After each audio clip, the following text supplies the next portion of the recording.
வணக்கம். ஜோதிட சேலம் உமாராணி. இன்றைய பதிவு இன்னைக்கு பார்க்கக்கூடிய பதிவு என்ன அப்படின்னா, கன்னியா ராசி நேர்களுக்கு குரு பயிற்சி பலன்களை பார்க்கலாங்க. இப்போ கன்னியா ராசியில பிறந்தவங்களுக்கு இந்த குரு பகவான் 2026 வந்திருக்க குரு பகவான், பயிற்சி ஆகக்கூடிய குரு பகவான் என்ன மாதிரி பலன்கள் கொடுப்பாங்க, எந்தெந்த விதத்துல எல்லாம் யோகத்தை கொடுப்பாங்கன்னு விரிவா இந்த பதிவுல பார்க்கலாங்க. சரிங்களா? இப்போ குரு பகவான் திருக்கணித பஞ்சாங்கம் படி என்னைக்கு பயிற்சி ஆறாரு, அதாவது மிதுன ராசியிலிருந்து கடக ராசிக்கு என்னைக்கு பயிற்சி ஆகி வராரு, அதோடைய நாள் நேரம் எப்போ.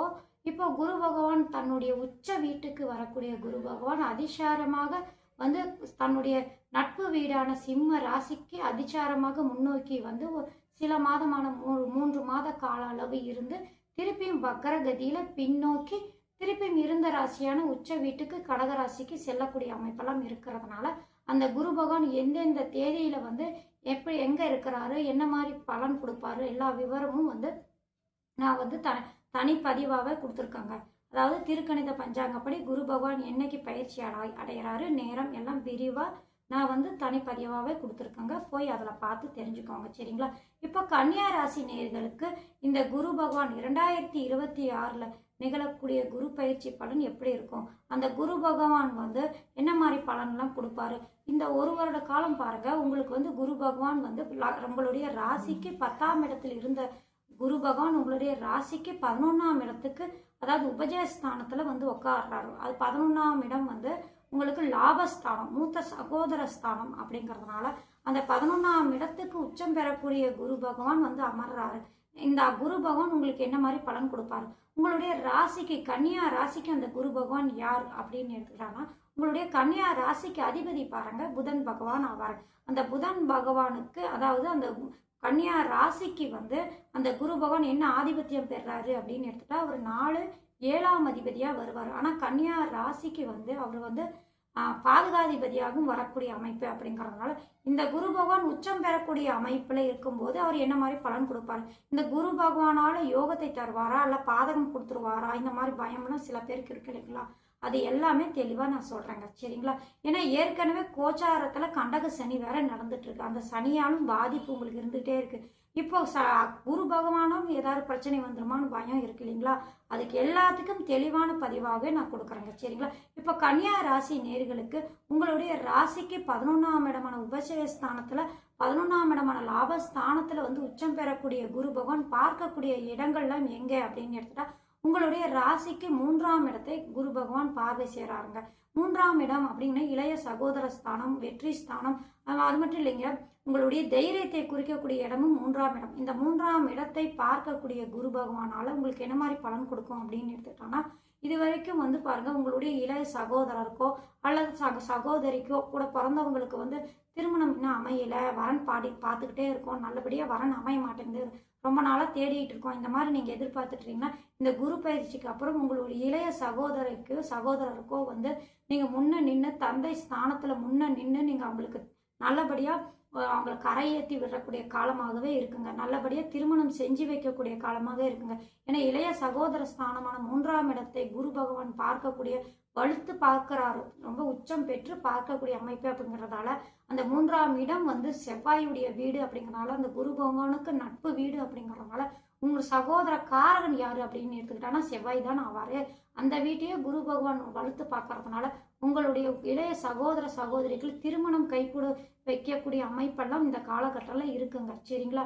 அடுத்தது அப்படின்னா, அவங்க குடும்பமா இருக்காங்க, அப்படி கல்யாணம் ஆயிடுச்சு, அவங்க நல்லபடியா தான் இருக்காங்க அப்படின்னா இன்னும் மேற்கொண்டு நல்ல பலன்கள்லாம் உங்களுக்கு கொடுக்கக்கூடிய வாய்ப்பெல்லாம் உண்டு. சரிங்களா? அடுத்தது குரு பகவான் பாருங்க, உங்களுடைய ராசிக்கு 5ஆம் இடத்தை குரு பார்க்கிறாரு. கன்னியா ராசி நேர்களுக்கு புத்திர பாக்கியம் இன்னும் கிடைக்கல, பிள்ளை பாக்கியம் இன்னும் கிடைக்கலங்க, கல்யாணம் ஆகி ரொம்ப வருஷம் ஆயிடுச்சு, இன்னும் புத்திர பாக்கியமே எங்களுக்கு கிடைக்கல அப்படின்னு நீங்க எதிர்பார்த்துட்டு இருக்கீங்கன்னா, இந்த குரு பயிற்சிக்கு அப்புறம் புத்திர பாக்கியம் கிடைக்கக்கூடிய வாய்ப்பு அதிகமாக உண்டுங்க. ட்ரீட்மெண்ட் எடுத்துட்டு இருக்கீங்க, சிகிச்சை செஞ்சிட்டு இருக்கீங்க அப்படின்னா இது மேல அந்த பலன்லாம் உங்களுக்கு நடக்கக்கூடிய வாய்ப்பு அதிகமாக உண்டுங்க. நல்லபடியாக புத்திர பாக்கியம் கிட்டக்கூடிய வாய்ப்பு உண்டு. என்ன காரணம் அப்படின்னா, குரு பகவான் யாரு, புத்திர காரகர் இல்லைங்களா? லாபஸ்தானத்துல உட்காந்து அவர் 5ஆம் இடமான புத்திர ஸ்தானத்தையே பார்க்கக்கூடிய அமைப்பு. அது மட்டும் இல்லைங்களா, புத்திர ஸ்தானாதிபதி யாரு அப்படின்னு எடுத்துக்கிட்டா அவர் 5ஆம் அதிபதி. சரிங்களா, அந்த 5ஆம் அதிபதி வந்து அவரையும் குரு பார்க்கக்கூடிய அமைப்பு. அதாவது அவர் ஏற்கனவே கோச்சாரத்துல 7ஆம் இடத்துல இருக்கார் இல்லைங்களா, 5ஆம் அதிபதியான சனி பகவான் குருவுடைய வீட்டுல இருக்கார். குரு இப்ப வலுத்து அந்த சனியை பார்க்கக்கூடிய அமைப்பு.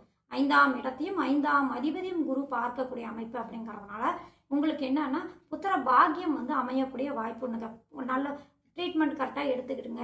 நல்லபடியாக இருக்கும்போது உங்களுக்கு இந்த கோச்சார பலன் என்ன கொடுக்கும் அப்படின்னா புத்திர பாக்கியம் கொடுக்கக்கூடிய வாய்ப்பு அதிகமாக உண்டு. சரிங்களா, உங்களுடைய ஜனனகால ஜாதகத்தில் பாருங்க, 5ஆம் இடம் 5ஆம் அதிபதி நடக்கக்கூடிய திசாபுக்தி எல்லாமே லக்னத்துக்கும் ராசிக்கும், அதாவது லக்னத்துக்கும் ராசிக்கும் அடுத்தது 5ஆம் இடத்துக்கும் சப்போர்ட் செய்கிற மாதிரி அமைப்பில் இருந்துச்சு அப்படின்னா இந்த குருவின் பார்வை 5ஆம் இடமும் 5ஆம் அதிபதிக்கும் இருக்கிறதுனால புத்திரபாகியம் இந்த வருடத்துக்குள்ள உங்களுக்கு கிடைக்கக்கூடிய வாய்ப்பு அதிகமாக உண்டு. சரிங்களா, அடுத்தது அப்படின்னு எடுத்துக்கிட்டோம்னா 5ஆம் இடம் பூர்வ புண்ணிய ஸ்தானம் அப்படிங்கிறதுனால முன்னோர்கள் சொத்துக்கள் நீங்கள் எதிர்பார்த்துட்டு இருக்கீங்க அப்படின்னா அதுவும் உங்கள் கைக்கு வந்து சேரக்கூடிய வாய்ப்பு உண்டு. லாபஸ்தானத்திலிருந்து தனத்துக்கு காரகர் பார்க்குறாள் இல்லையா, அதனால முன்னோர்கள் சொத்து, உங்கள் தாத்தாவுடைய சொத்து அல்லது உங்கள் அப்பாவுடைய சொத்து உங்கள் கைக்கு வந்து சேரணும், சிரமமாக இருக்குது, பிரச்சனையாக இருக்குன்னா இந்த காலகட்டங்களில் உங்களுக்கு கைக்கு வந்து சேரக்கூடிய வாய்ப்பு உண்டுங்க. சரிங்களா, அது மட்டும் இல்லை, கௌரவ ஸ்தானத்தை சொல்லக்கூடிய இடமும் 5ஆம் இடம். சரிங்களா, அதனால உங்களுக்கு நல்ல மதிப்பு மரியாதை ஊருக்குள்ள இருக்கக்கூடிய வாய்ப்பு அதிகமாக உண்டு.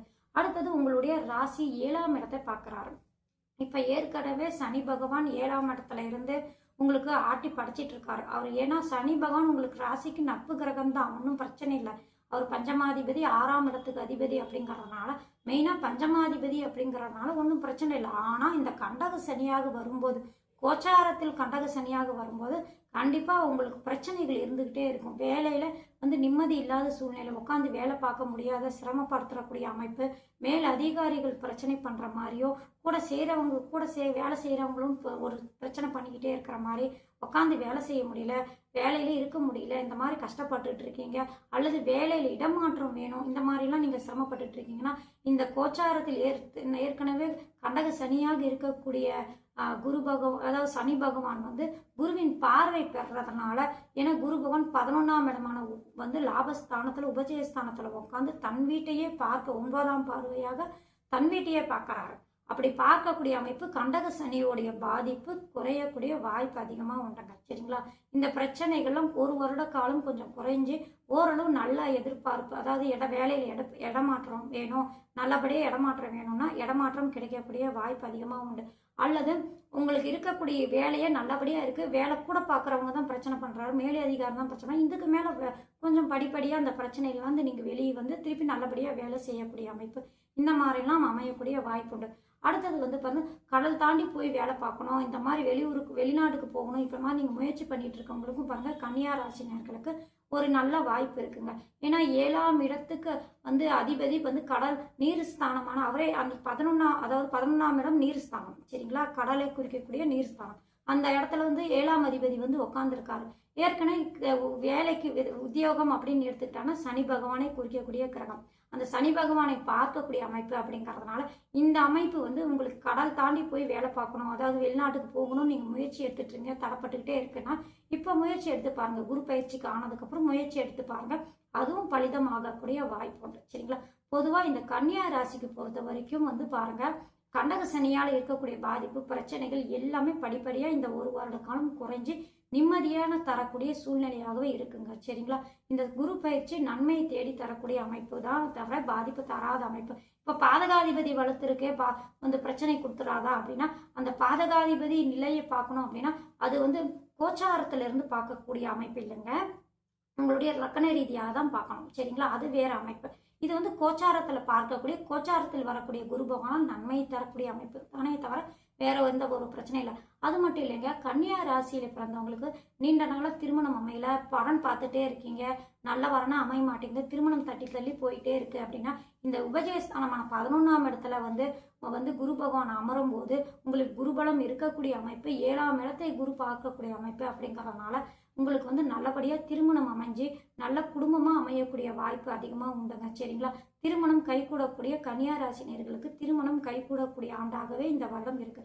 திசா புத்தி மட்டும் கொஞ்சம் ஒத்துழைப்பு இருந்தாலே போதுங்க. இந்த கோச்சாரத்தில் வரக்கூடிய குரு பகவானால உங்களுக்கு திருமண வைபவம் தரக்கூடிய வாய்ப்பு அதிகமாக உண்டுங்க. திசாபுத்தி அப்படின்னு எடுத்துட்டா உங்களுடைய ஜனனகால ஜாதகத்தில் 5ஆம் அதிபதியுடைய திசையோ 7ஆம் அதிபதியுடைய திசையோ அல்லது 2ஆம் அதிபதியுடைய திசையோ அல்லது லக்னாதிபதியுடைய திசையோ இவங்களுடைய திசையோ அல்லது புக்தியோ ஏதாவது நடப்பில் இருக்கும் பட்சத்தில் இந்த குரு பகவானுடைய சப்போர்ட்டால் உங்களுக்கு நல்லபடியாக திருமணம் அமையக்கூடிய வாய்ப்பு உண்டுங்க. இப்போ பொதுவாக கன்னியா ராசிக்கு பொறுத்தவரைக்கும் இந்த குரு பகவானால் நன்மையை தேடி தரக்கூடிய அமைப்பு தான் இருக்கே தவிர பாதிப்பு தரக்கூடிய அமைப்பு இல்லை. இது யோகமான குரு பயிற்சி தான் இந்த கன்னியா ராசிக்கு பொறுத்த வரைக்கும். சரிங்களா? நன்றி, வணக்கம்.